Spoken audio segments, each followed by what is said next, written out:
പലകാലമായമർന്നെരിയുന്ന തീയുമായി കാത്തു നിൽക്കും. ഇതാണ് ഈ കണ്ണിലുള്ള മുഴുവൻ എനർജി ഇത് ഇവിടെ നിന്ന് മുതൽ ഇങ്ങോട്ട് വന്നിട്ട് പലകാലമായമർന്നെരിയുന്ന തീയുമായി കാത്തു നിൽക്കും.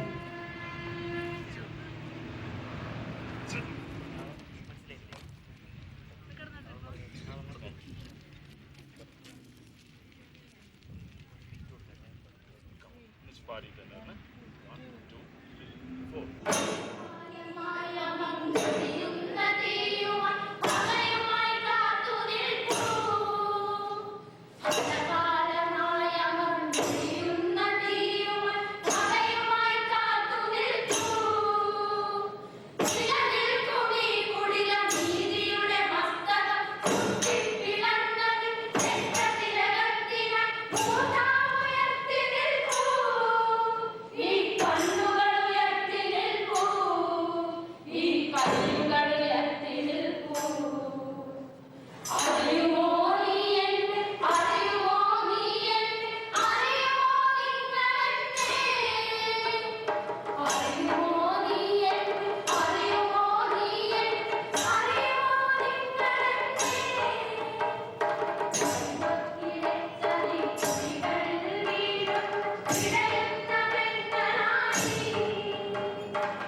ആയിരത്തി 1980 മുതലാണ് ഞാൻ പരിഷത്തിൻ്റെ കലാജാഥയുമായി ബന്ധപ്പെട്ട് തുടങ്ങിയത്.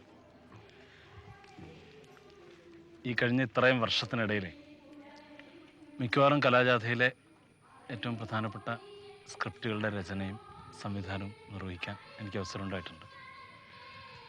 ഇതിൽ ഒരു പ്രത്യേക കാലത്ത്, അതും നമ്മുടെ ഈ മാധ്യമങ്ങൾ തീർത്തും ജനവിരുദ്ധമായി തീർന്നുകൊണ്ടിരുന്ന ഒരു പ്രത്യേക സന്ധിയിൽ, അതിപ്പോഴും തുടരുകയാണ്, അത് കലാജാഥ പ്രസ്ഥാനത്തിന് ഒരു പുതിയ അവതരണ രീതിക്ക്, പ്രൊസീനിയം തിയേറ്ററിൻ്റെ ജാടകളൊന്നുമില്ലാതെ, അതിൻ്റെ ആഡംബരങ്ങളൊന്നുമില്ലാതെ വളരെ പ്രത്യക്ഷമായി ജനങ്ങളുമായി നേരിട്ട് സംവദിക്കുന്ന ഒരു കലാരൂപത്തിന് വലിയൊരു സ്വാധീനം സൃഷ്ടിക്കാൻ കഴിഞ്ഞിട്ടുണ്ട്.